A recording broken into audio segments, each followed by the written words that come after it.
Assalamualaikum warahmatullahi wabarakatuh. Perkenalkan nama saya Edwin Junior, NIM 0517111784. Saya mahasiswa program studi Sistem Informasi UPB JJ Bandung. Yang terhormat kepada Bapak Azlan selaku tutor pada mata kuliah pemrograman berbasis web, serta tak lupa kepada rekan-rekan atau teman-teman mahasiswa lainnya. Pada video kali ini saya akan mempresentasikan tugas praktik 2 yang sudah saya lakukan berupa aplikasi web berbasis Vue.js untuk sistem pemesanan bahan ajar SITA di Universitas Terbuka. Aplikasi ini terdiri dari 2 buah halaman utama, yaitu halaman stok bahan ajar dan halaman tracking delivery order. Baik, mari kita mulai penjelasannya.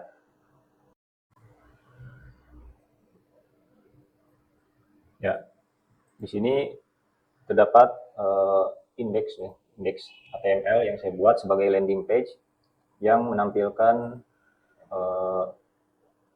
halaman navigasi ke 2 halaman utama, yaitu halaman stok HTML dan tracking HTML.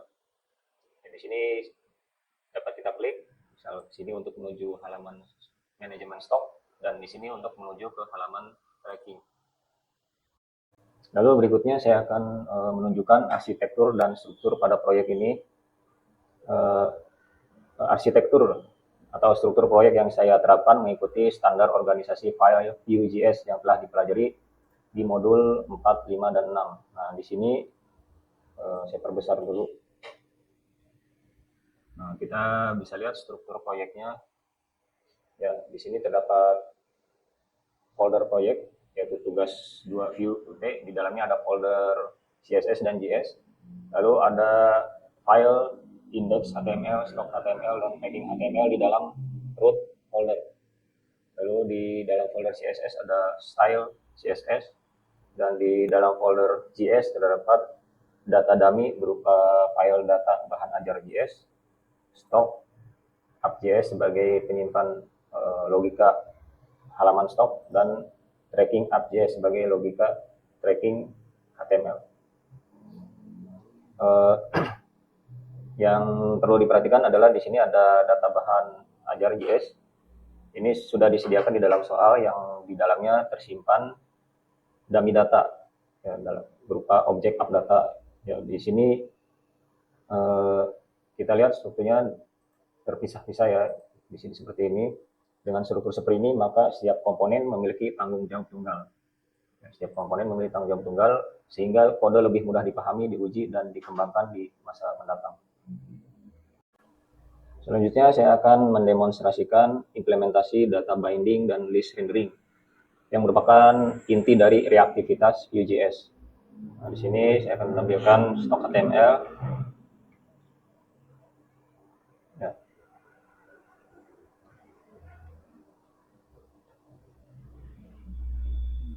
Di sini terdapat, saya menggunakan mustache seperti ini. Ya, saya gunakan mustache untuk menampilkan data teks sederhana seperti kode mata kuliah, mana mata kuliah, ya. Terus kode judul dan juga lokasi. Ini item lokasi, indeks, dan lain-lain. Kemudian penggunaan VHTML untuk konten dinamis, ya, seperti di sini, ya, seperti ini, ya, digunakan untuk catatan konten dinamis. Lalu penggunaan vModel, ya, seperti ini untuk two-way binding pada form. Ya. Misal untuk pengisian form untuk penambahan stok, ya, seperti ini untuk penambahan stok. Lalu vModel ini saya terapkan pada semua input form. Ketika user mengetik, maka data di form baru otomatis terupdate dan sebaliknya. Ini memungkinkan validasi secara real time dan pengalaman pengguna yang responsif. Lalu saya menggunakan juga vbind untuk one-way binding pada atribut. Vbind, saya menggunakan vbind atau shorthand titik 2 ya, untuk mengikat data, atribut HTML seperti kelas atau disable dan value. Ini memungkinkan UI bereaksi terhadap perubahan state tanpa manipulasi DOM secara manual. Lalu saya menggunakan juga V4 ya, untuk menampilkan daftar stok. Ya, jadi menggunakan V4 yang di loop pada properti computed seperti stok tersaring untuk filter ya. Stok tersaring. Penggunaan key item code penting untuk optimasi dirender oleh view. Ya, di sini ada key item code ya. Ya, ini penting untuk optimasi re-render oleh view. View juga menyediakan beberapa direktif kondisional yang saya terapkan untuk logika tampilan dinamis. Misal pada stock.js, ya di sini pada get status, ya, if ya, penggunaan if di sini. Lalu ya di sini ada beberapa if untuk kondisional. Lalu pada stock HTML terdapat status badge ya. Status badge ya, di sini untuk tampilan pada stok HTML ya, seperti itu. Saya menggunakan kondisional untuk menentukan status stok. Misalnya merah itu kosong, kuantitinya 0 atau menipis, di mana kuantitinya itu lebih rendah dari batas aman, ya seperti ini. Dan aman, ya statusnya aman, di mana kuantitinya lebih besar atau sama dengan batas safety-nya, amannya. Setiap status memiliki kelas CSS berbeda untuk feedback visual. Lalu penggunaan vShow untuk toggle detail delivery order. Misal pada tracking HTML,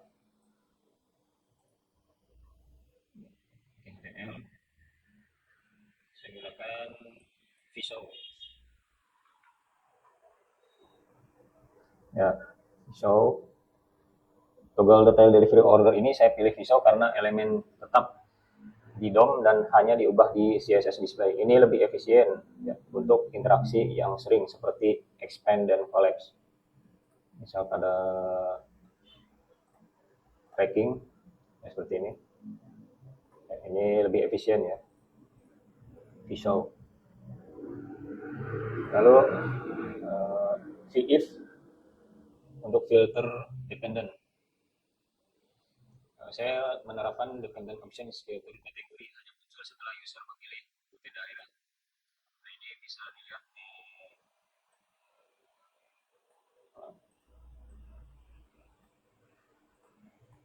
di stok ya, di sini ketika kita menggunakan filter UT daerah.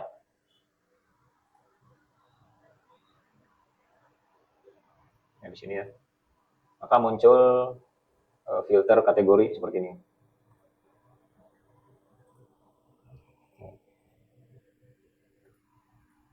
Nah, filter yang digunakan ya, ini filter kategori ini muncul ketika filter UT daerah itu diterapkan. Lalu berikutnya tentang computed dan method properties. Vue menyediakan dua properti ya, untuk mengolah data. Bisa menggunakan computed dan methods. Saya memilih penggunaannya berdasarkan karakteristik masing-masing. Misalnya pada stock app.js, pada halaman stock, pada stock app.js ini terdapat, saya menggunakan compute properties ya, seperti ini untuk filter. Ya. Saya gunakan compute untuk stok tersaring, metode stok tersaring, karena nilainya bergantung pada data reaktif seperti filter UT atau sort. Ya. Misal di sini ya seperti ini ya, computed. eh, lalu bersifat catch ya. Ya, saya menggunakan compute karena bersifat catch, hanya dievaluasi ulang jika dependensinya berubah sehingga lebih performanya itu lebih baik performan untuk operasi filter sort yang kompleks. Lalu saya menggunakan methods property ya, untuk operasi interaktif. Metode metode ketis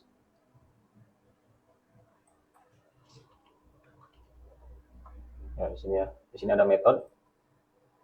Saya gunakan metode untuk fungsi yang dipanggil secara eksplisit via event seperti klik ya, di sini tambah bahan ajar atau submit. Metode tidak di-catch sehingga cocok untuk aksi yang perlu dieksekusi ulang. Misal pada tambah bahan ajar ini ya. Misalnya saya tambahkan ECMA 4118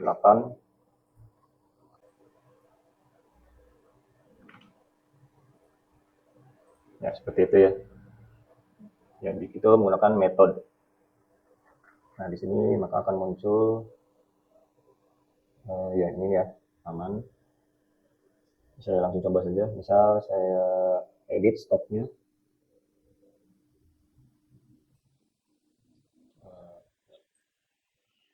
Edit stoknya. Misal stoknya tinggal 10. Maka statusnya dia bukan berubah menjadi menipis. Jika sudah habis, maka akan menjadi merah, kosong. Berikutnya untuk implementasi watcher. Watcher adalah fitur view untuk merespon perubahan data secara mendalam. Saya mengimplementasikan minimal 2 watcher sesuai kriteria tugas, yaitu pada stok ArcGIS terdapat watch ya, di sini watcher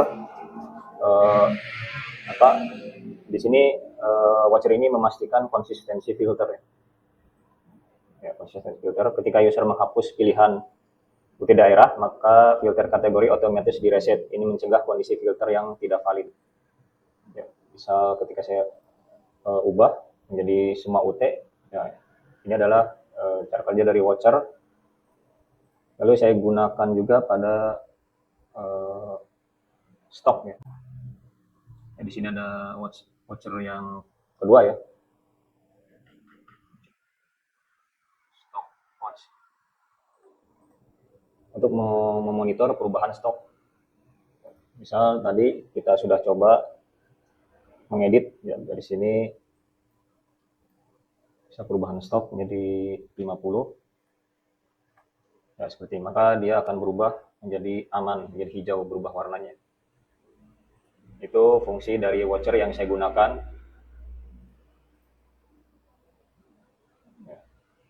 Ya, jadi watcher dengan deep true. Ya, seperti ini ya, deep true. Ini memantau perubahan pada array stok. Jika ada stok yang kosong atau menipis, sistem akan memberikan warning seperti tadi. Fitur yang dapat dikembangkan menjadi notifikasi real time untuk pengguna. Keunggulan watcher dibanding computer, itu watcher cocok untuk side effect seperti logging, API call, atau notifikasi karena tidak perlu mengembalikan nilai. Lalu berikutnya tentang form input dan validasi ya. Formulir itu merupakan titik interaksi utama pengguna. Saya merancang form dengan prinsip UX yang baik dan validasi sederhana namun efektif. Nah, di sini saya gunakan V-model ya, V-model di sini untuk input elemen yang relevan. Saya gunakan V-model ini berupa number untuk input angka agar nilai otomatis dikonversi ke tipe number. Ini untuk mencegah error operasi matematika. Misal ada atribut min sama dengan 0 ya. Di sini min sama dengan 0. Di sini ya. Min sama dengan 0 dan juga required itu memberikan validasi natif pada browser ya. Ada V-model number. Lalu saya menggunakan juga validasi yang diterapkan di sisi klien dengan 2 lapis, yaitu validasi native HTML5 untuk pengalaman instan dan validasi logika di metode. Ya, di sini saya gunakan validasi sederhana. Ya. Seperti ini. Nah, kita coba misal pengisian form. Tadi sudah dicoba ini. Ya. Nah, misal atau STSI.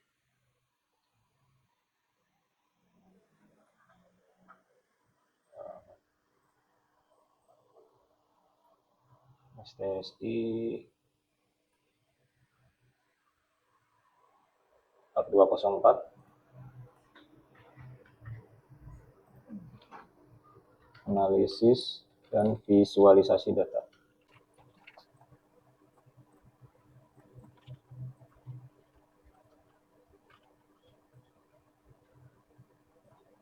Kita lihat di sini reaktivitas serta validasi ya, seperti ini.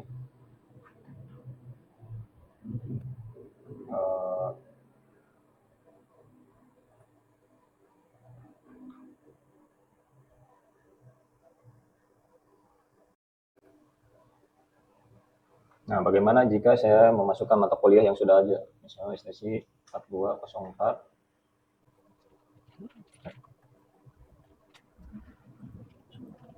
Nah, kan di sini ada muncul kode bahan ajar sudah ada, ya. Jadi tidak bisa diinputkan sebagai bentuk dari validasi. Lalu terakhir saya ingin menunjukkan aspek kreativitas dan desain antarmuka yang berfokus pada kemudahan pengguna. Ya. Halaman web ini optimal mau di desktop maupun di mobile. Ya.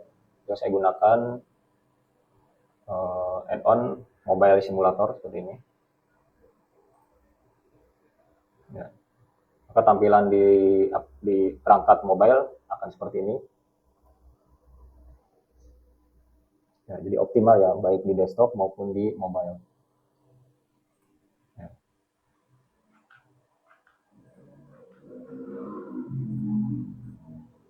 Lalu card layout, warna status dan emoji. Jadi mudah untuk dilihat ya. Untuk status tadi aman, nipis, itu sangat mudah sekali untuk dilihat. Atau misal stoknya sudah habis, ya stok kosong. Ini memberikan kemudahan. Ya. Kemudian tombol-tombol juga memberikan feedback instan ya, seperti ini ya, feedback instan. Terus pada tabel filter stok, ya, di sini misal kita gunakan, ya, ini tabelnya berubah secara instan ya, tanpa harus kita reload halaman. Ini merupakan kelebihan dari Vue.js. Ya.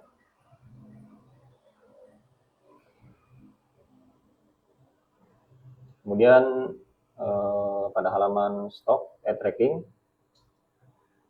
kita bisa lakukan toggle ya. Ini transisinya sangat halus sekali, tanpa reload dan instan. Kemudian sangat resizable, instan seperti ini. Jadi prinsip desain saya yaitu clarity over cleverness. Setiap elemen memiliki tujuan dan interaksi dirancang intuitif agar pengguna berfokus pada tugas, bukan pada cara menggunakan aplikasi. Jadi penggunaannya sangat mudah sekali. Ya, sebagai penutup saya ingin merefleksikan proses pengembangan aplikasi ini. Pertama, Vue.js terbukti sangat efektif ya, untuk membangun antarmuka reaktif tanpa kompleksitas framework yang besar. Itu seperti reactivity system, directive, dan compute properties memungkinkan pengembangan yang cepat namun terstruktur.